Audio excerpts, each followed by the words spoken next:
Hello, I'm Martin Fencka and welcome to another episode of Let's Play Battle Brothers. So last time we unfortunately lost one of our tanks and we will have to replace him as soon as possible because without the proper tank this flank is now significantly weaker. I'm actually thinking that I might move Zoe to the other side once she gets to level 11, but for now the company is definitely weaker. If you think about it, there were so many fights where we were relying on our tanks on this side to hold the enemy, while on the other side we managed to break through their lines and then like flank the rest. That's going to be a lot more difficult now. I mean, Zizka is still really damn good and is performing so much better than I expected. Honestly, this is a build that just came out of nowhere. I wasn't really planning it. I just was building it as he was getting level ups. I didn't expect to keep him. I just wanted to have someone until I find the replacement, someone better. But it works for some reason, and I guess that reason is indomitable. I seriously underestimated this skill for tanks, and well, it's good enough to just stand somewhere, spam indomitable, and the AI has pretty serious problems getting through. So, um, for the replacement for Puppet, we definitely want to have Indomitable, and we want to use it much more often. That will bring some problems. We will need a tank with high stamina, probably, and also, what's it called? Um, Mind over body as well, because the plan would be something like Spear Wall and Indomitable at the same time. Can we even do it? We can do Indomitable for 5 and Spear Wall for 3. Yeah, it is possible.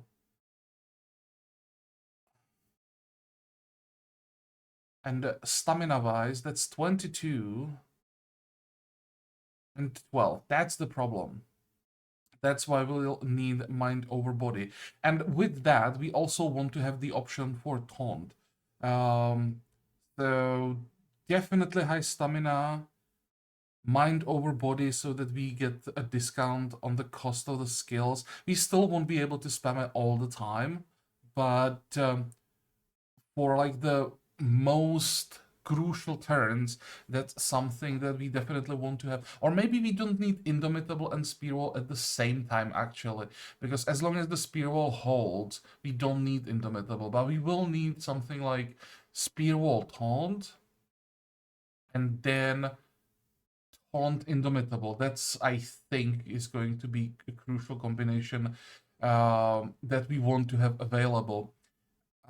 So yeah, the next tank will be better, but we'll also need a pretty specific like combination of stats and stars.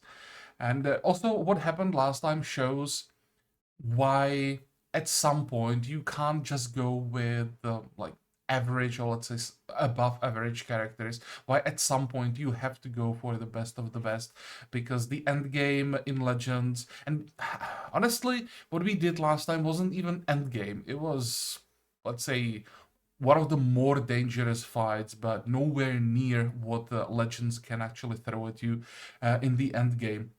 So to have a chance of surviving that, all the people have to be like the best of the best. I can't still like imagine how you can do the some of the legendary contracts.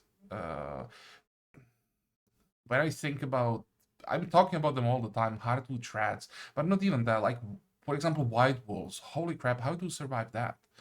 Um, but enough about that. We know what we want. Hopefully at some point we will find the recruit. And another thing is, I'm actually still learning how to build tanks properly. I actually learned a lot during this series, how a proper tank should look like. So the experience are pretty valuable, and in the future we will definitely improve the tank builds based on what we learned in this series. Okay, before we get to what we want to do today, there is one level up that I wanted to check. Piercer, as the first person, managed to hit level 19, and with that, another perk point. I talked about this last time. Was thinking about going for one of the favorite enemies, uh, but well, first I couldn't decide on which one I'd take. We have access to like literally all of them, and second, actually, I'm not sure if I want to do it because we are not quite ready. And there are then also so many perks that this build still could use and that will improve the performance. In the end, I decided to add some utility and take netcasting, which is not like the most. How should I put it? It's not a perk that we're going to be using every time, but there will be fights when this could be life-saving. Increasing the range of net throwing by 2 tiles means that we should be able to hold the most dangerous enemies out of melee range for an extra turn. And one extra turn when you are not getting hit by, I don't know, rock unhold, something like that, or white werewolf, all of these nasty things that could mean a difference between winning a fight without losses or losing someone. So I'm gonna pick that one up. And 1, 2. I guess I'll start stacking hit points. Because increasing initiative here. Is it gonna give us anything? A third of your character's range defense. Yeah, we don't have anything that will be scaling up with initiative really. So I think I'd rather start working on hit points. We do have muscularity. And maybe at some point, I mean, we have Colossus, and at some point we may pick up muscularity to get even more damage out of this build. That's the goal. I get as much damage as possible out of this build. So this is one way how to do it. Also, we still want to find unique throwing weapons. They are in the game. Just up until now, I don't think we have seen any.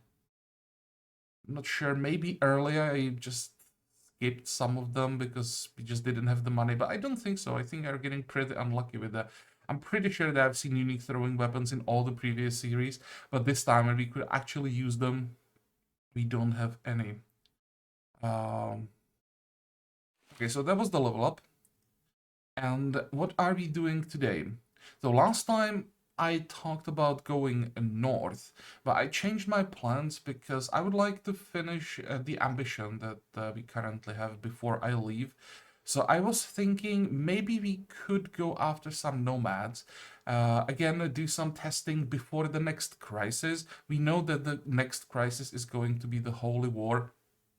And I think last time that I did the Holy War, we joined the South and we are fighting against all the northern houses, and it was quite disappointing because the northern houses were basically sending the same armies as they used during the Noble House War or whatever the other crisis is called, and well, there was nothing new. We have seen those armies dozens of times before.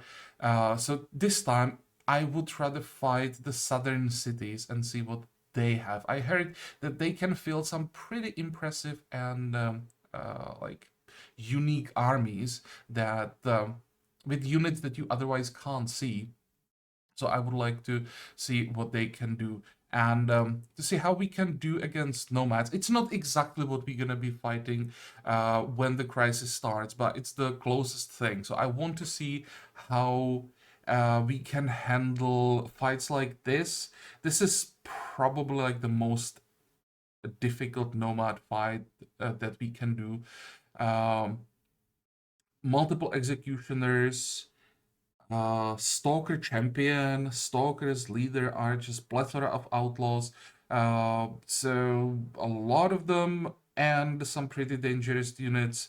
Uh, in this fight. I'm actually quite curious about the champion Desert Stalker. I'm not sure, at least I don't remember seeing this one. Every time that I see a champion in the desert, it's champion executioner. And I'm pretty sure Stalker champion is going to be even more dangerous than executioners. Like really, really, really difficult to hit. Okay, so let's begin, see what happens. Hopefully this time without losses. Is there anything that we want to do before we begin? Maybe positioning. I'm still not sure. This is such a weakness now. Oh, maybe we should. Oh, right. Maybe we should have a body armor for this. Just realized. Whoops. Huh. So you have nimble, which means how heavy is this thing? 10. The helmet is 5.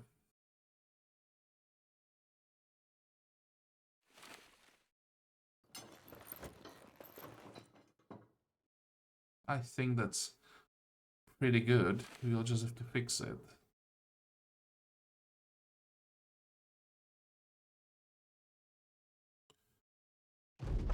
Oh, no. Back to camp. Where is the repair tent?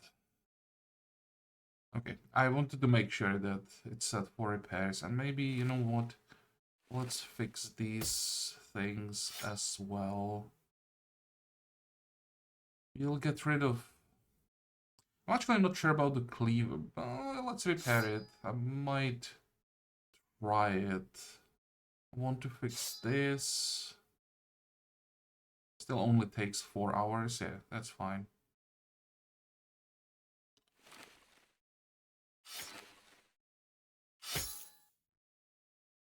There we go.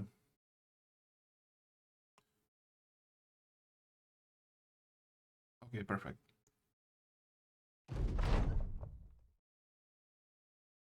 I don't think I can change the, like, improve the positioning, but it doesn't mean that I like it.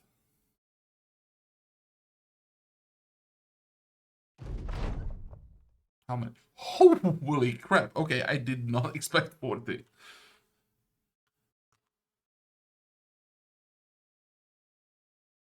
Actually, Stalker is an archer. I thought. What is? Oh, actually, I've mistaken stalkers with wind dancers. Okay, never mind. So this will probably be a little bit easier, but that's a unique bow.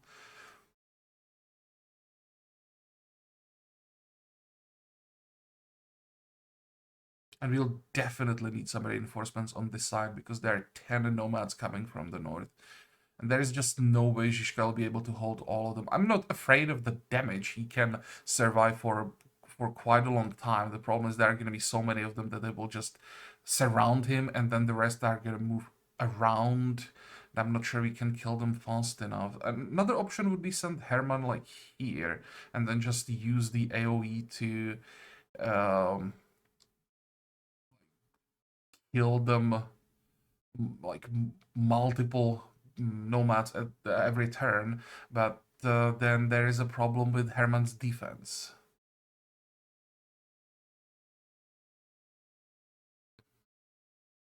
Well, let's just see what happens.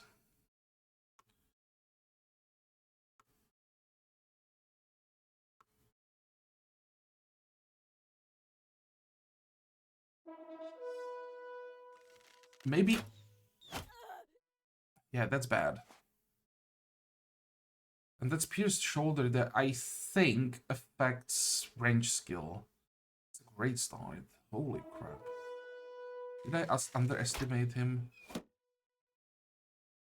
I'm not sure if this guy is better than a champion master archer or if it's more or less the same thing, but judging by the shot, that was definitely more damage than the master archers can do.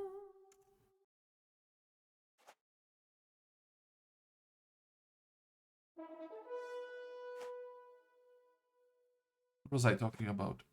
Yeah, with the range damage that we have, it's possible that we will be able to just kill enough of them before they get to us to make sure they can't like overwhelm us. I think at this point our range skill should be high enough to be able to hit the outlaws reliably. At least those that don't have shields.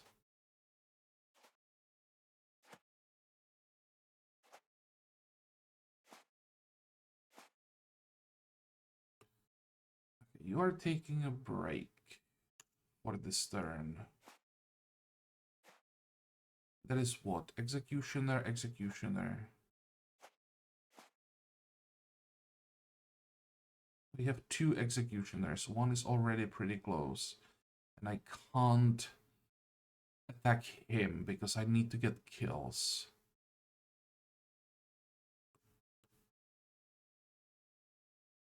What we could do is move Zizka here. With that, Herman will... Is this good enough? I think I would rather have more people around Zizka than behind me. I mean, more people around Herman than like having them behind me. So I think this is the way to go, but I'm really missing the tank here.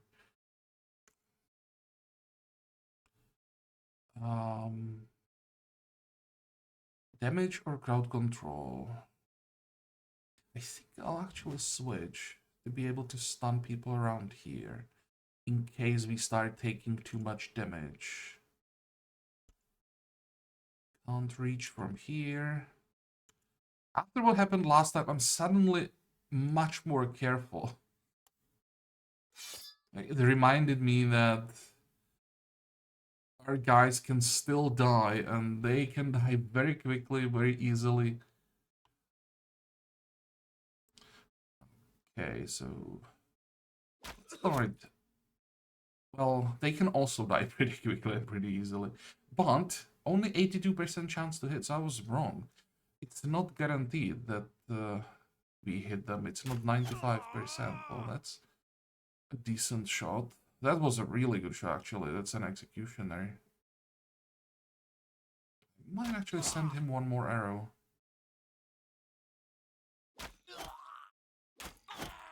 Oh, really? How did he survive that second shot?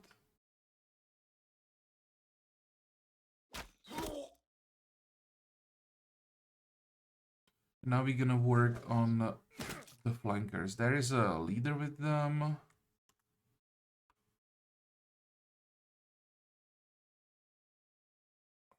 $63, $52. Think I'll take 63. Nope.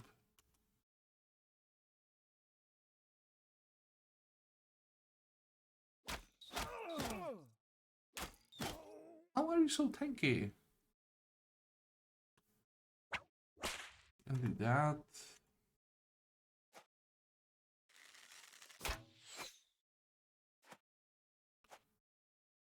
Yeah, the stalkers shouldn't be that dangerous, but the champion is scary. 56.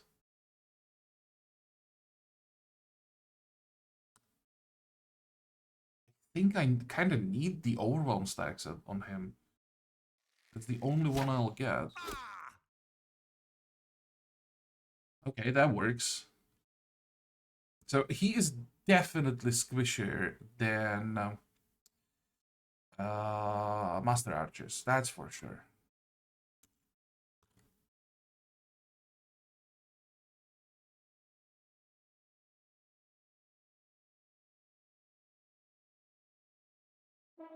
Oh, that was a misclick. Okay, so now he has cover. I think we'll just... Honestly, we'll just wait. I'm hoping that I will get the shot on him maybe at the end of this turn. Try to kill him. Excellent. Unfortunately, even with the extra action points, we can't do anything, so that was a complete waste.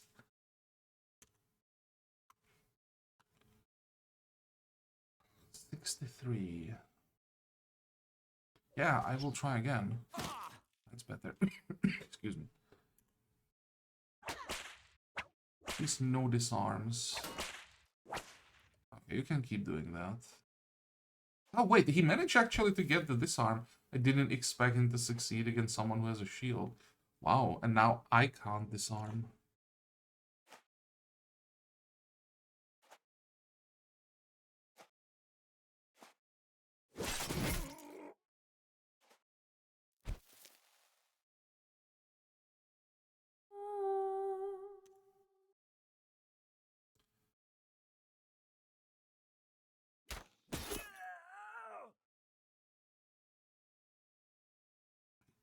Could send an arrow here again, and this guy will have cover behind these pots.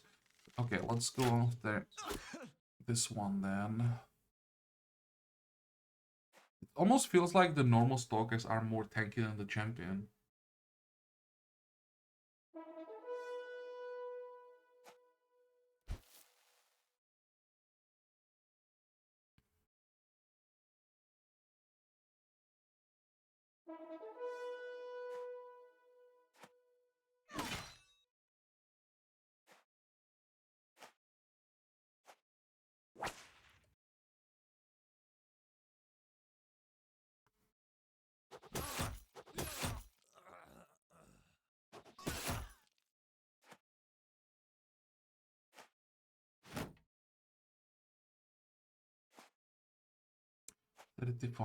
I wonder if their morale is as low as for like brigands, where you can only, or where you sometimes kill like not even half of them and the rest just runs away.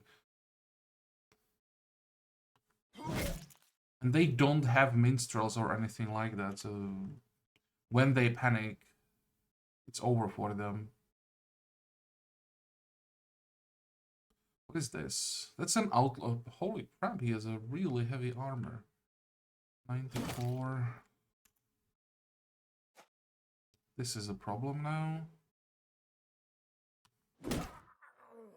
Good.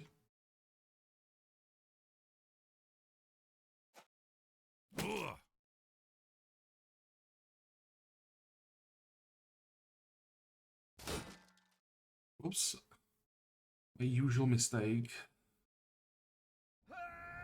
Once again, I forgot that I was already standing next to someone. With tanks, it doesn't really matter that much.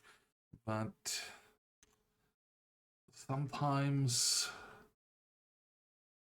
I do this when I'm standing next to, like, berserkers. It happened to me a couple of times. Well, that definitely will eventually kill someone. Probably should start paying more attention to those things. Okay, fine. Let's get this kill. 78. Somehow I expected that to not work.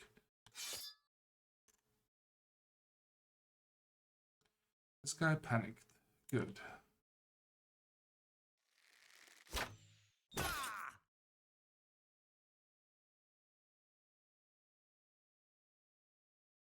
I mean, it's 35% in cover, so I think I'll take it. And I'm not sure how that happened. I know that I hit the head with Lash, but I still didn't expect him to just die.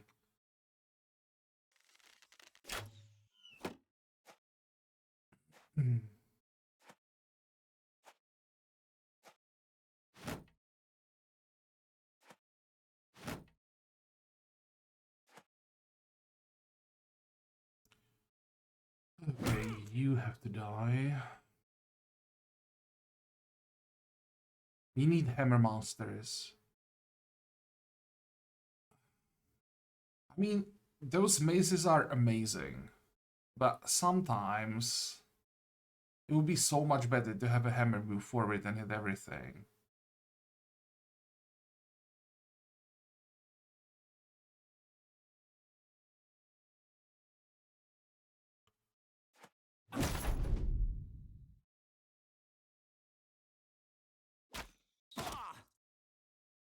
So he survived, what, 4 arrows?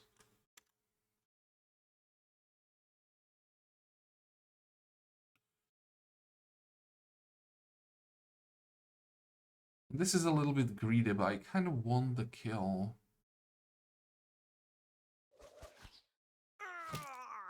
Oh, okay. Well, there is the morale shot. It was like 2, 3. 3 of them panicked. 4 of them panicked. And like another 10 are now pretty shaky.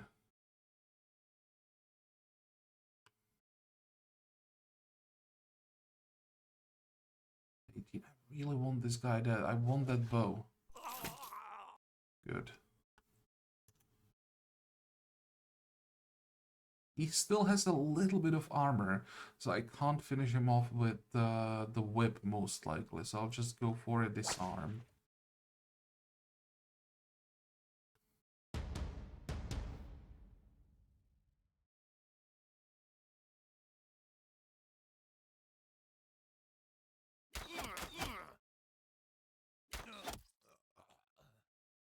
And well, the fight is basically over at this point.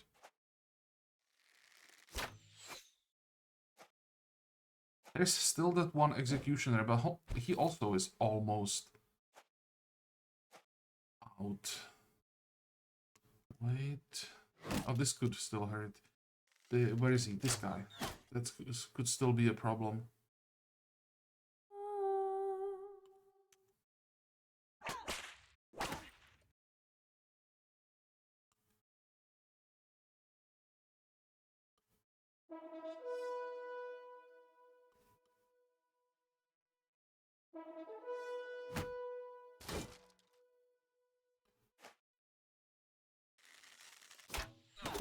Really?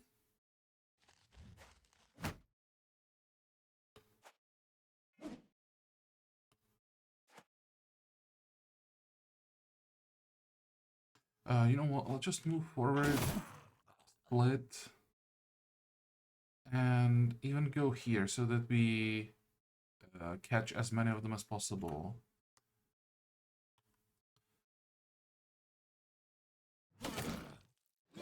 Good. We needed that one dead.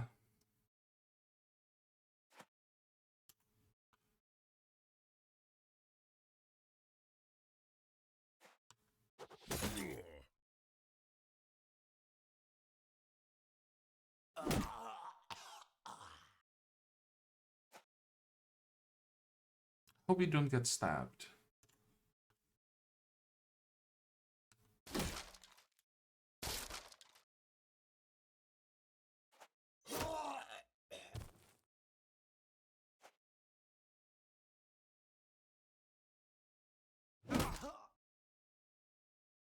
Oh, can't go there.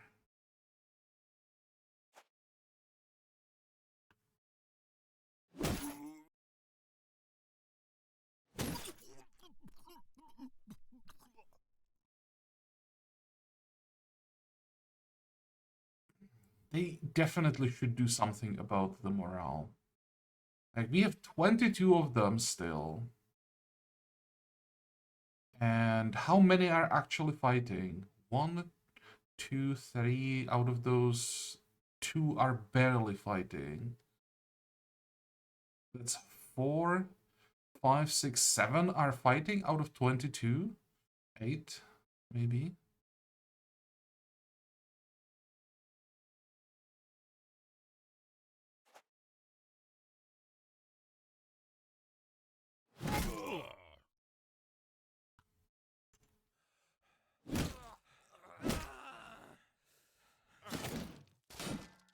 Oh, how did you survive?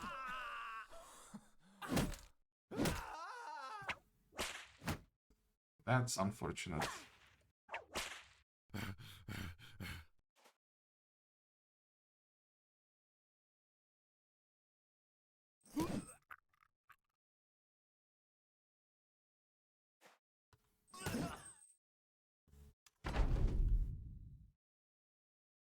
Okay, and now they basically all panicked.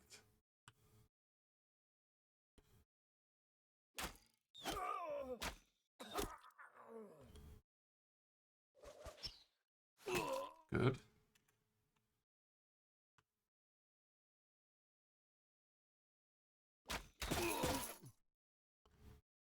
Let's see, can we snipe him? It's 89%. Actually, he has 9 lives, right? So we're gonna need a little bit more.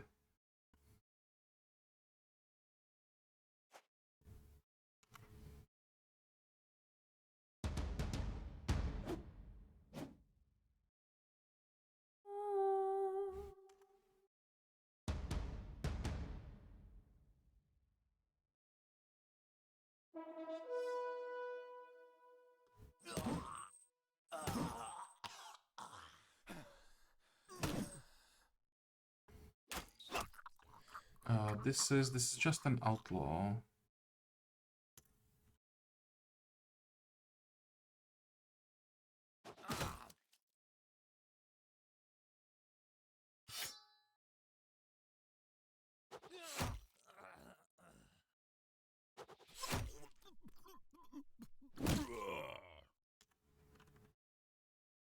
Hmm.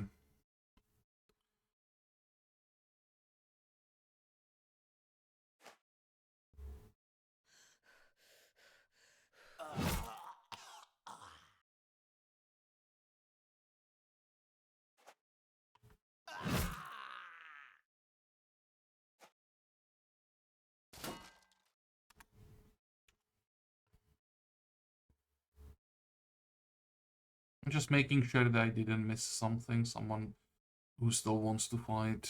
Nope.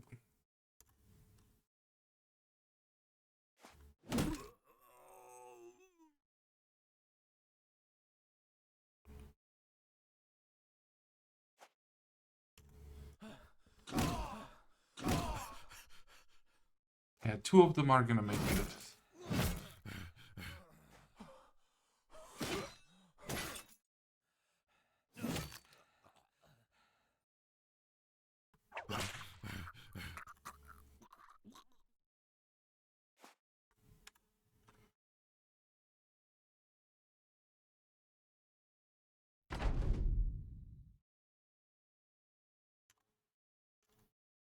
You know what?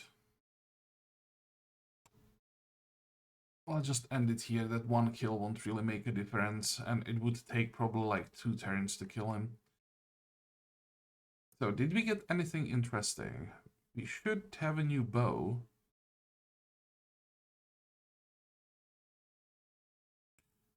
And nothing else.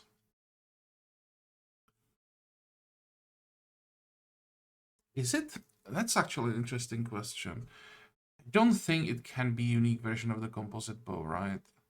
Because all of them, it's the normal archers that were using the composite bows. The stalkers were using war bows, so it has to be a unique war bow. It has slightly higher damage. Not by much. Extra chance to hit head is interesting on a bow. I'm not sure that 9%. The thing is, I don't know how high it can go on a bow. If it's the same thing as on like two-handed weapons or like melee weapons in general, where the chance to hit head can go like up to 25% or something ridiculous like that, or if the numbers are lower on unique bows.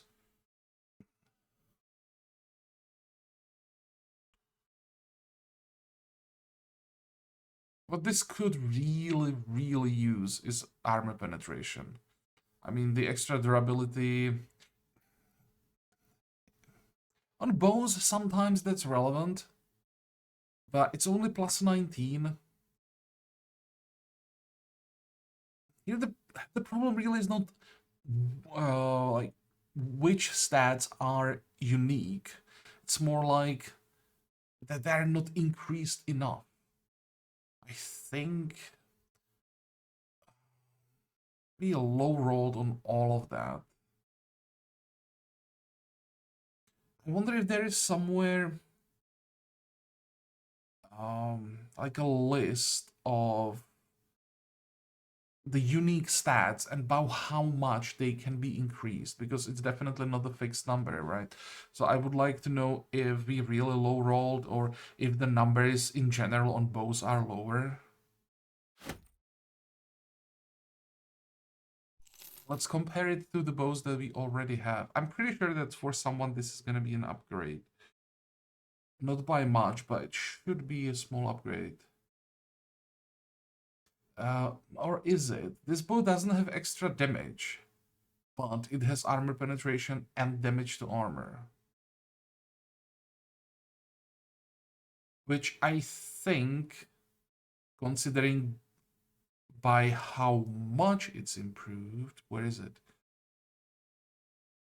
3560, and here we have 5188. That's a huge improvement.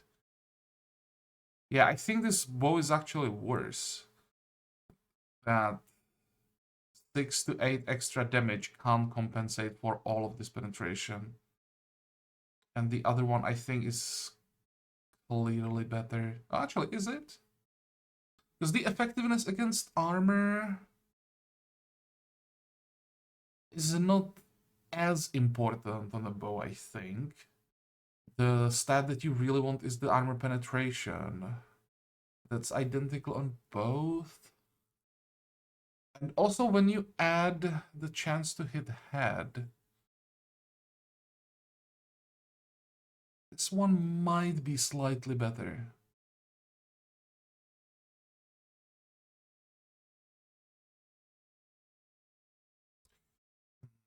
Weapon skills build up 2 less fatigue is relevant, though it adds up pretty quickly. 2, that's 6 stamina per turn. That adds up over 3 turns to an extra shot.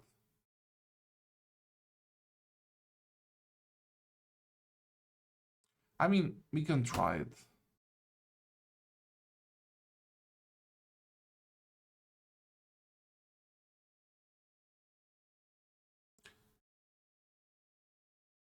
Yeah, I think this is more like a sniper bow, where you are trying to get rid of dangerous targets that will never come close, and you want to increase the chance to hit head as much as possible to increase the chance for one shot. This is more like a bow that is supposed to do damage to frontliners, so shoot as much as possible and like not expect one shot, just do the damage to armor, so that it's easier for other people to finish the job then.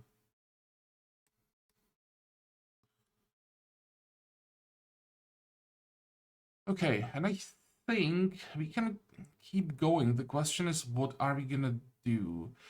Maybe return back, do the arena fight, because that's the main reason why we are here, and then maybe visit other cities for contracts. I wouldn't mind trying to do like a large group of Ifrits, maybe some skeletons, but those I think I would do off camera. I would be doing those just to get unique items, or at least try to get some unique items.